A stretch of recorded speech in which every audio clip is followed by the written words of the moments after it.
Hey guys, what's going on? Nivens here. Time for your weekly rock wind-up. So much in store, from lawsuits, smackdowns, smack talking, and some congratulations. So I'll jump right into it with the congratulations are in order to Volbeat for their 2010 album Beyond Hell Above Heaven, Hailstorm's first two albums, the self-titled one from 2009 as well as 2012, The Strange Case Of, and Lamb of God's third album, Ashes of the Wake. All three, or four I should say, of those albums reached the gold standard in sales this week. Now, there's been a kind of a change in the way they registered. 500,000 copies of an album meant gold.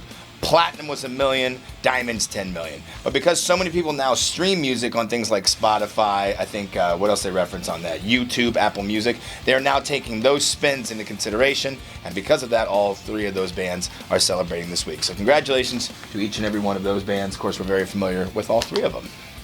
And continuing on, I promise you smack talk. It seems that N.W.A. and notably Ice Cube have taken issue with Gene Simmons throwing a little shade on their induction to the Rock and Roll Hall of Fame. Gene does not feel like N.W.A. belong in the Rock and Roll Hall of Fame. His argument, at least to Ice Cube, is respectfully, this was all done on Twitter, let me know when @Jimi Hendrix gets into the Hip Hop Hall of Fame, then you'll have a point. Ice Cube was on Howard Stern and said, yo man, bottom line is we're in, so sorry baby. It's one of those kind of gray areas. I mean, there's a lot of bands that need to be in the Rock and Roll Hall of Fame, like Motorhead, Judas Priest, Iron Maiden, just name a few. But I can see musically the importance of a band like N.W.A. So it just makes for great bar talk, basically. Speaking of bar talk, I have made mention this before. Led Zeppelin, arguably one of the greatest bands of all time. Also probably the greatest cover band of all time.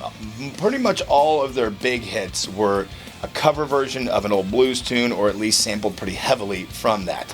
Actually not this week, but it's going to go to a grand jury. May 10th, they're going to decide whether or not Zeppelin stole an opening riff from a band called, what was it, Taurus? No, the band was Spirit, the song was Taurus. If you compare them side by side, the opening riff to Stairway to Heaven and this song Taurus, you can hear some definite similarities to it. Enough to go to court over?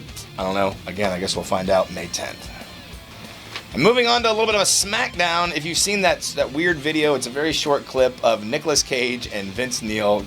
Both of them look a little shit-faced out front of a casino. Allegedly, they were having dinner or playing blackjack or craps or whatever, and some autograph hound was bothering them relentlessly for a signature, and Vince allegedly pulled this woman's hair. He denies it, but according to the Las Vegas Police Department, they got video footage of it, and they're going to, I guess, issue a citation.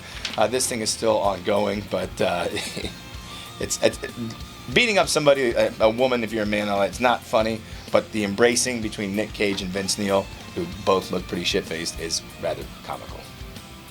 And close out your weekly rock wind-up for all the new stuff that is coming out. As of today, I've made mention on air about the Metallica reissues of not only Kill 'Em All, but also Ride the Lightning.